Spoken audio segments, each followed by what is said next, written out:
Hey backpackers, this is Juan from Juan Backpacks. Today I'm coming at you to talk about my new gear for 2022. I'm not a backpacker who likes to change gear a lot. I tend to do a lot of research up front. I tend to really put a lot of effort into it, and I usually pick the things that are going to work for me. So I've been pretty lucky in that way, but I'm definitely not afraid to try new things.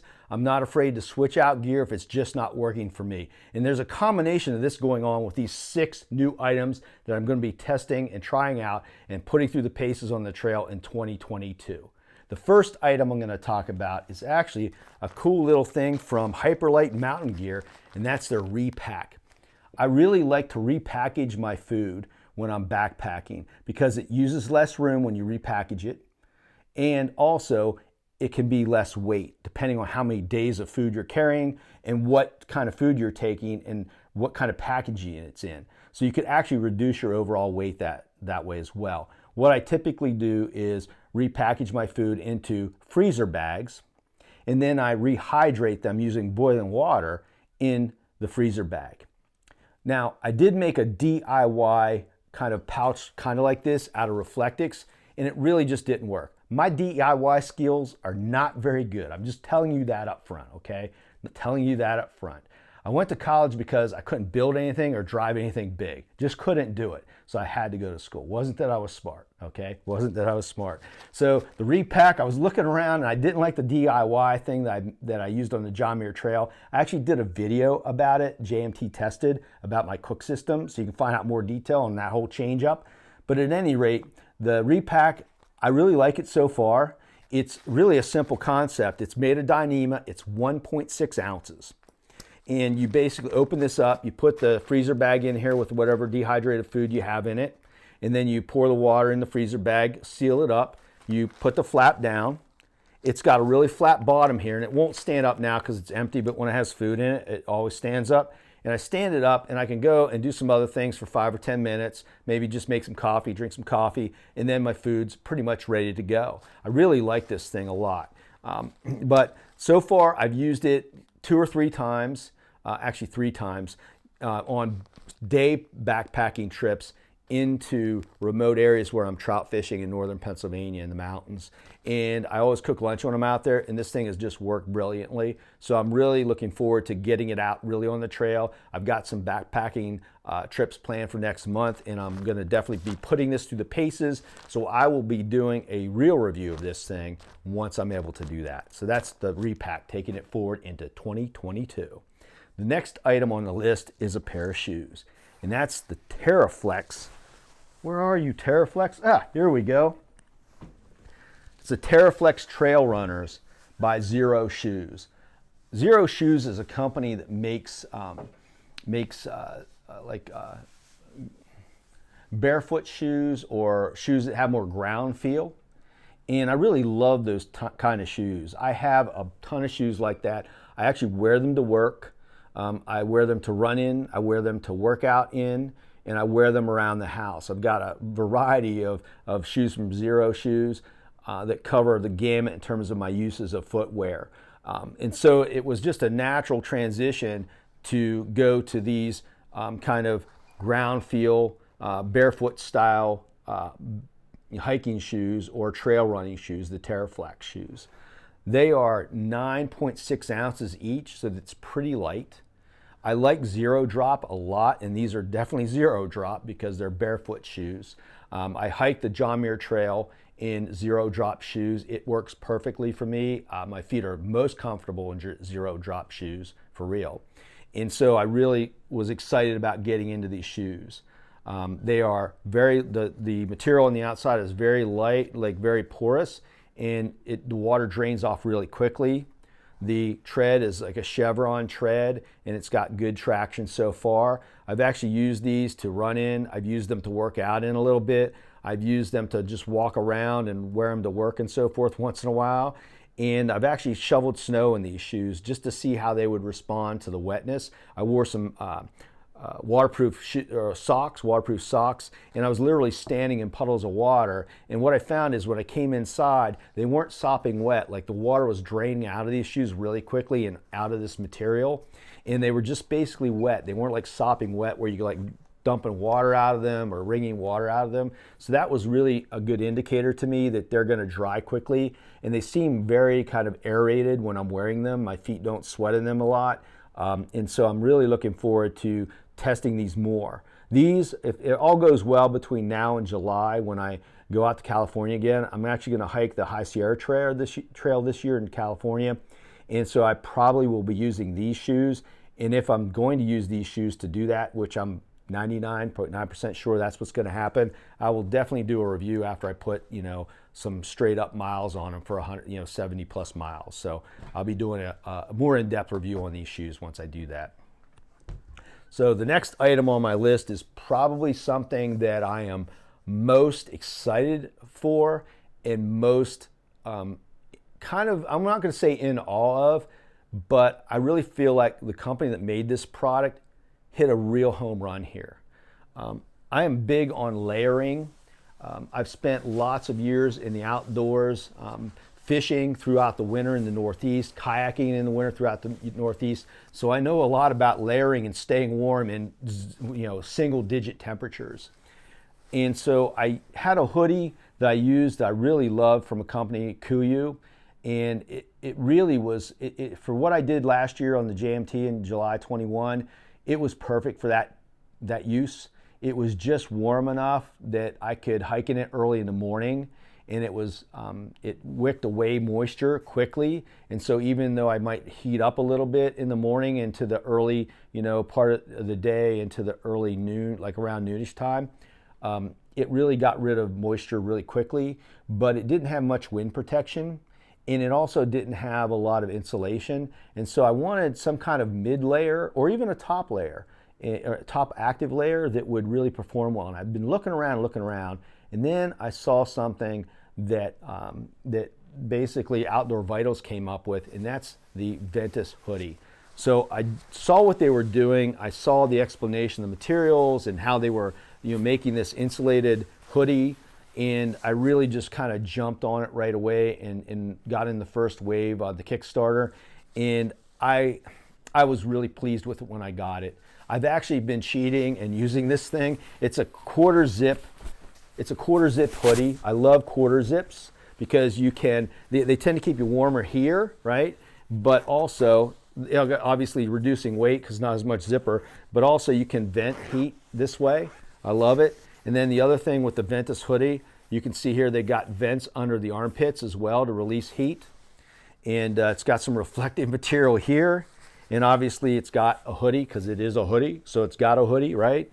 And I've been using this when I'm running and the air temperatures go down, like say under 45 or so. It's probably a little bit too warm in the 45 and up category. But when you get down, especially into the 30s, I've been actually running in this. So I'm anticipating that this is going to be a good active top, and it's going to cut wind better than what I had before because it actually has a shell on it that's tighter weave. So it cuts wind a little bit better, and it's insulated. It's got insulated layers in there. And it's all, it's not down, it's all synthetic layering. And I really feel like this is going to replace my puffy in the summer in some situations, not all, but in some situations. So it's going to lighten my overall base weight in that way, but also it's going to provide in cold temperatures when I still take my puffy, it's going to provide me with a more substantial mid layer in those colder conditions. I've got a trip coming up in March where I'm going to be backpacking for, I think that one's 2 or 3 days. And so I'm hoping it's going to be cold so that I can kind of test my theory of using this as a mid layer and then my puffy as an outer layer, and or using this as an outer layer as an active layer, right, while I'm hiking when it's really cold, like down in the 30s. And I really think that's going to pan out because, again, based on the running that I've been doing in this thing and just wearing it outdoors as much as I can and getting as much use of it since I've got it, I really think this is going to fill a good niche for me in my clothing system, and I'll be able to swap this out with my other Kuyu hoodie depending on the conditions and so forth. So I'm really looking forward to this and look forward to a more in-depth review and overview of this jacket in the near future on my channel. The next item that I'm pretty excited about, I'm excited about these items. I can't take it. I can't take it. This is another Kickstarter purchase from Dragontail Tenkara. I love Kickstarter because you can get it on the ground floor and get some great deals. If if you're looking at that stuff and you see a good company that's pretty reputable, man, it's worth a try. This is actually a Tenkara fishing rod. It's a telescoping rod that uses a single line to throw a fly, basically. And so this type of fishing originated in Japan. I like Tenkara rods because they're super light. They're usually somewhere around 3 ounces or so, the rods themselves. And this particular rod, with some of the little like line holder attachment that I have on it, is 4.2 ounces. That's with this rod stock, and that's the way I would carry it into the field, my backpacking gear. I love to fish. I love to fly fish. One of the things I did on the JMT, when my son and I went, we took a Tenkara rod with us, and we fished virtually every day because there's all kinds of trout up there. And so when I do the High Sierra Trail, I'm definitely taking a rod. I got this particular rod, which is the Dragontail Tenkara FoxFire, it's called.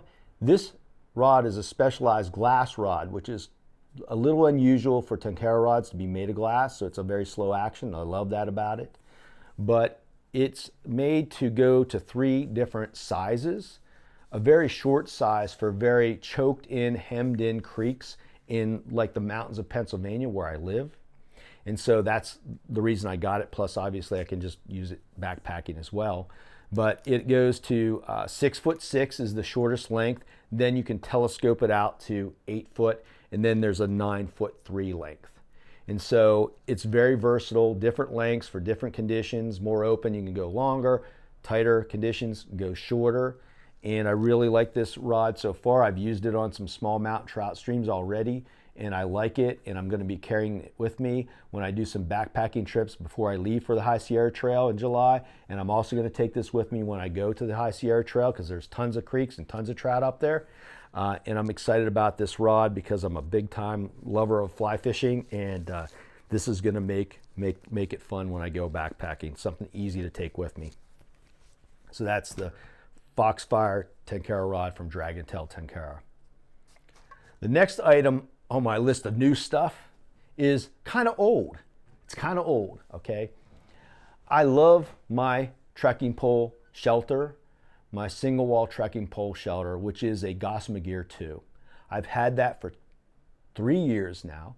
I've used it all 3 years. I've used it in the Smokies on extended trips. I've used it in the Sierra during my 24-day plus of camping in it when we did that trip, and there was 2 of us in it, and I love that trekking pole shelter. So this year I wanted to reduce my footprint when I don't have 2 people with me. Myself and my son did the John Muir Trail. So reduce my footprint, but still I wanted room to be able to sit up and shoulder room and some gear room too. And I wanted the ease of setup. And so that's the Gossamer Gear 1. It's coming in all in with everything I need to set it up, except for the trekking poles, which I'll carry with me, obviously, because I backpack with trekking poles. This comes in at 21 ounces all in with the stuff sack. A lot of times I won't even use this stuff sack. I'll just put this in the shelter pocket of my backpack. It's a great shelter. I've set it up once just to check it out. It sets up in less than 5 minutes, tears down in less than 5 minutes. Easy to get a great pitch every time, like my Gossamer Gear 2. So easy to get a good pitch. Just a fantastic design, and I have a lot of confidence in this trekking pole tent, and I'm looking forward to using it on the trail and giving you guys a more in-depth review of it once I start to use it. And I will start using it in March, so you'll see something sometime within the next couple months probably. So that's the Gossamer Gear 1. The last piece of gear is something I said I would never do, but I bought another pack. And this is the Gossamer Gear G420.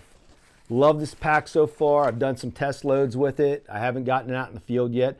I'll definitely do a full review when I get it out in the field.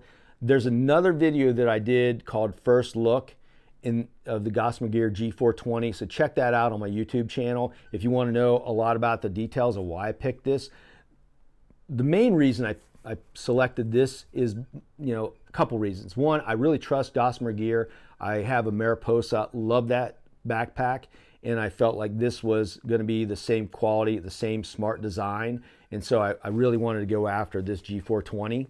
The other reason was that my 60-liter pack, the Mariposa, I've actually shrunk my gear to about 10 to 13 pound base weight, so the form factor is really small now, and I find in the 60-liter pack, it's a little bit too big for my gear when I don't have a full complement of fly fishing gear with me. And so I needed something when I'm doing more, backpacking or just taking the Tenkara rod.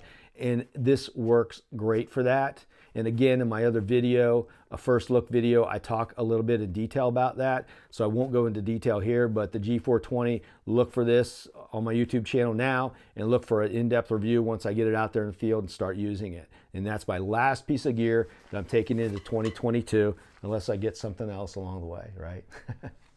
So I'm really excited about this gear, and I'm really excited to try to bring this to you again and do some real in-depth reviews on this gear. So be looking out for that in the future. So until the next time I come out with a video and I see you guys again, get out there and do some backpacking. Get out there and see some cool stuff. And I'll see you on the next video.